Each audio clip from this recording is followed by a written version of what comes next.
Hi class, welcome to exercise 6D, where we're going to look at the surface area of prisms and cylinders. In this lesson, your examples and pre-learning will be exercise 10, finding the surface area of prisms and cylinders. And your pre-learning for this will be questions 1 and 2 in the new and questions 3 and 4 in the old. And our other example for this lesson is example 11, where we'll be finding the surface area of composite solids. And your pre-learning is question 8 in the new book and question 9 in the old book. I know a lot of you would have seen stuff like this before, but this lesson is really a warm-up for our geometry unit in the second half of the year. So let's just move on to the introduction. When we're talking about area of 3D shapes, we're still talking about area, right? Like a collection of little unit squares. And when measuring the surface area of a 3D shape, you only need to sum the areas of each face. In this lesson, we're going to focus on right prisms, such as this one here. Now these are called right prisms because of these angles here. We're also going to look at oblique prisms, such as this one here. And these are called oblique because this angle here are not 90 degrees, even though this angle here is 90 degrees. And finally, we'll look at cylinders, such as this one here. These are the same as right prisms, except that the base and top are circles rather than straight edge shapes. But let's pop over to GeoGebra to have a look at the surface area of these prisms. And you can get there following this link. To make a prism, we first start with a polygon. We're using a quadrilateral, which you can see in both views here. If I move these points around, you'll see that the shape changes. By moving this slider, you can see the prism appear. It is essentially the polygon and this height. So one component of the surface area is 2 times the area of the polygon because it's on the top and the bottom. Then there are the 4 sides that are just rectangles that have the area of the height times the length of the side of the polygon. Now by moving this slider, we can see the net open up. Once we get to the end of the slider, we can see the net of this shape in both windows. This should make it really clear to you what the surface area is. Okay, let's have a look at the regular shape now, i.e. all sides are the same length. Now we can change the number of sides up and back to 3. We can also open up this net. I can open this net right up so you can see its surface area clearly, and I can still change the amount of sides it has. Another thing I'd like to point out with this shape is that its height is controlled by this point. This same point also allows me to make the shape oblique. In the left side of the screen here, notice in the net how the top and the bottom are equal. And notice how if I change the amount of sides to an even number, each side has an opposite side that is the same, such as these two here and these two here. Okay, let's head back to OneNote. Alright, let's write down some rules for the surface area of prisms. Let's start with the right prisms because they're a little bit simpler. Alright, and let me draw one here. Now, right prisms are defined by a quadrilateral, and that is the top and the bottom. So let's say it has a length and a width, and we can redraw that quadrilateral on the side, and we know that we've got 2 of those because there's this one here on the bottom.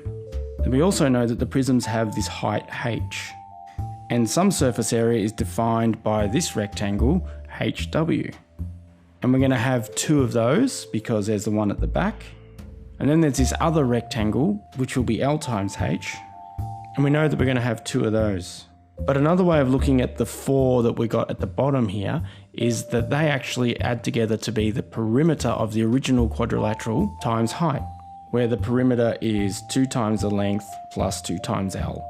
Sorry, L is the length. I mean 2 times L and 2 times W. So a shortcut for the surface area of a right prism would be 2 times W times L plus W times H plus L times H. Okay, let's have a look at oblique prisms, which will be a case-by-case scenario. And while there are some shortcuts, we won't find some like that. Well, what do we know about an oblique prism? Firstly, the top and the bottom is still 2 times the same polygon, but each side will still need to be case by case. Some are straight up rectangles, but some will need the parallelogram rules. So let's have a look at this oblique prism, for example, which will start off with a parallelogram at the front, but we still have that top.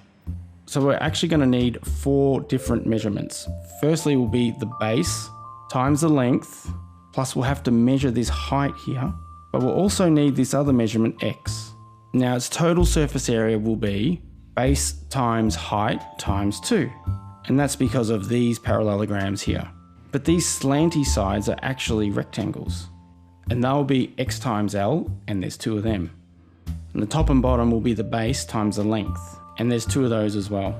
And of course, as I said earlier, these 2 are rectangles. Okay, so that's your rule for prisms.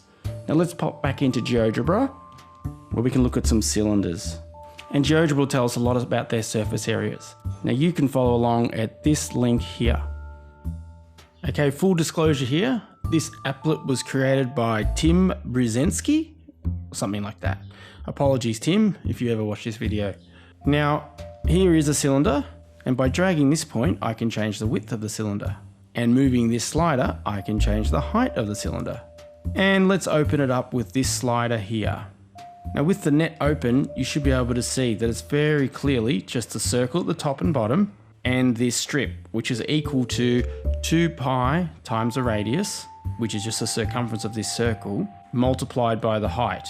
And let me move that slider one more time so you can see why the width of this rectangle is 2 pi r.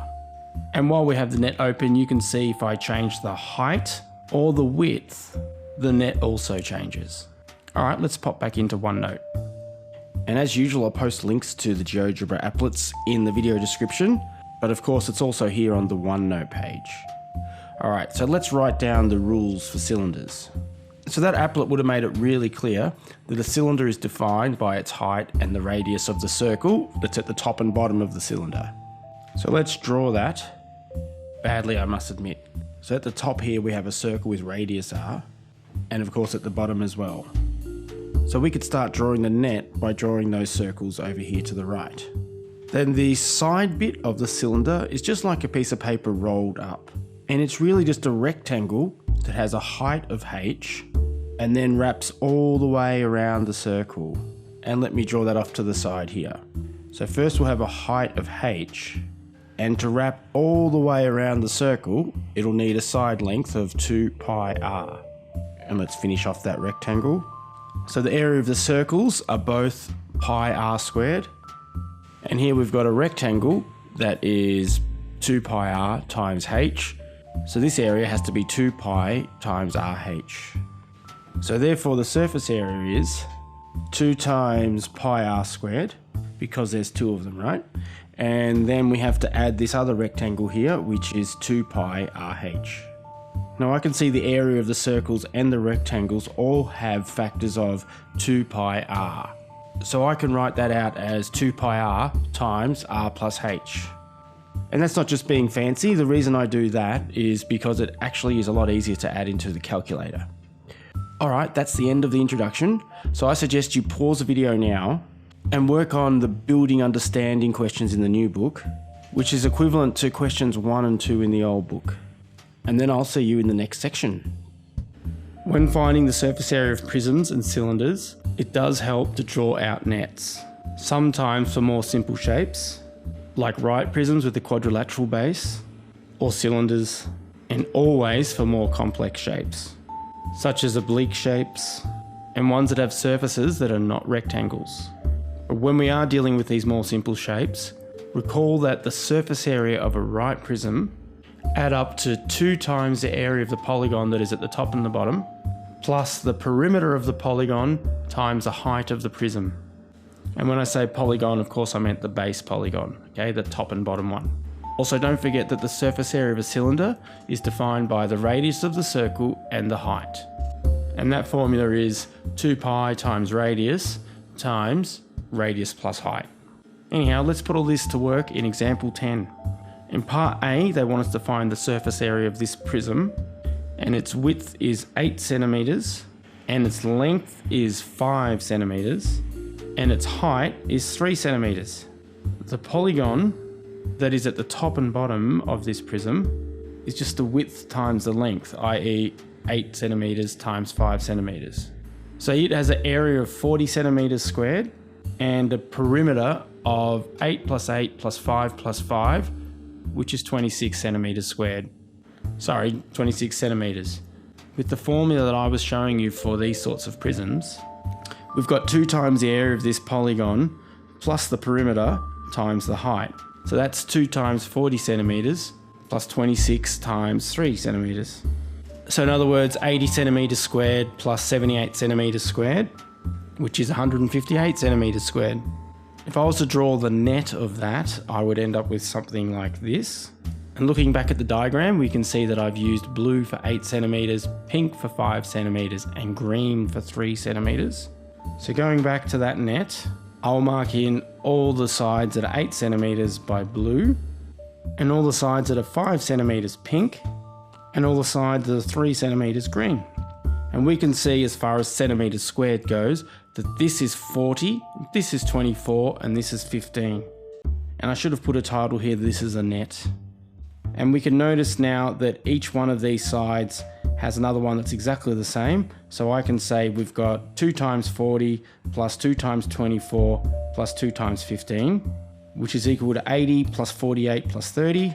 And you can see 48 plus 30 makes 78. So this also equals 158 centimeters squared. So that's a relief, hey? Okay, let's move on to part B, where we need to find the surface area of the following cylinder. And this cylinder has a radius of 1.7 meters and a height of 5.3 meters.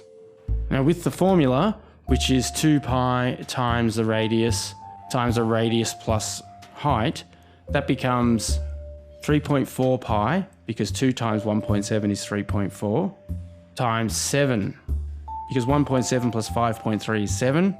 And if you put that in your calculator, that will equal 23.8 times pi meters squared. Now if I was going to have a look at the net, we'd have this circle here with radius 1.7, and that represents the top. And then we'd have a rectangle that's 5.3 high and 3.4 times pi, which is close to 10. And of course that's a rectangle. And then of course there's a second circle, which is what's sitting on the bottom. So the area of one of these circles is pi times 1.7 squared. And that's actually equal to 2.89 times pi.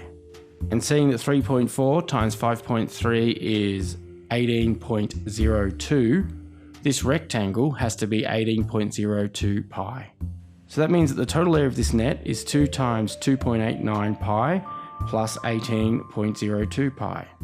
And you can try this out with your calculator, but that's actually equal to 23.8 pi. And let's check the other response we got. Phew. Now at this point you might want to put it in your calculator, and 23.8 pi rounded off to 2 decimal places is 74.77 meters squared. That's just obviously a 2 decimal place approximation. Anyhow, right now you need to pause your video and work on questions 1 and 2 in the new book and questions 3 and 4 in the old book. You're also going to need to do question 3 in the new book if you want to try some of the more complex shapes. Alright, and I'm going to see you in the next section. When finding the surface of composite solids, first you break the solid into prisms and cylinders that combine to create this solid. Then you find the surface area of each prism and cylinder, and then you check for shared surfaces or faces and consider whether or not to subtract them from the total surface area. Anyhow, let's put all these steps together in example 11, where we need to find the surface area of this composite shape, which comprises this prism, which has the measurements of 20 and 20 as its width and length, and a height of 10 centimeters. Sitting on top of this prism is a cylinder that has a height of 8 centimeters and a radius of 6 centimeters. So the top of this prism is this 20 by 20 square, and that has an area of 400 centimeters squared and a perimeter of 4 times 20, which equals 80 centimeters. And we know it's got a height of 10 centimeters. So using the formula I was talking about earlier, the total area is 2 times the top and bottom, 400 centimeters squared, plus the perimeter, 80 centimeters, times the height. And that equals 800 centimeters squared plus 800 centimeters squared, which is 1600 centimeters squared. And note that the cylinder sits on top and it hides one of its circles, and it also hides an equal amount of space from the prism. So that means that the total area added by the cylinder is just the wraparound side. And that is just a rectangle that has one side that is 2 pi times the radius and another side that is the height. So in other words, 2 pi times 6 centimeters and 8 centimeters. So 2 pi times 6 times 8, and 6/8 is 48 times 2, so we end up with 96 pi centimeters squared. So our total surface area is this 96 pi centimeters squared plus that 1600 centimeters squared. And I worked out earlier on the calculator that 96 pi is approximately 301.6. So now we can estimate the surface area as that 301.6 plus 1600 centimeters squared, which is 1901.6 centimeters squared. And the way that I've used my detective skills to figure out which surface to count and which not to, you'll have to do this with each shape after you inspect it. Anyhow, at this point, you should pause the video and do question 8 if you have the new book, or question 9 if you have the old book. And when you come back, we'll summarise this lesson. I know this topic may seem simple to some of you, but please take your time to be very sure on this topic, because later in the year, we're going to extend this to cones, pyramids and spheres. They are more challenging, but easier once you have these basics covered. Alright, so for you to be successful in this lesson, you will know what defines a prism and cylinder, know the meaning of the term surface area, know how to use a net to identify the surfaces of prisms and cylinders, be able to find the surface area of prisms, know how the formula for the surface area of a cylinder is developed and be able to apply it. And finally, be able to identify visible surfaces of a composite solid to include in a surface area calculation. Alright, that's it. Well done. You've made it to the end of this block. I'll see you in the next video, and you have a great day. Bye.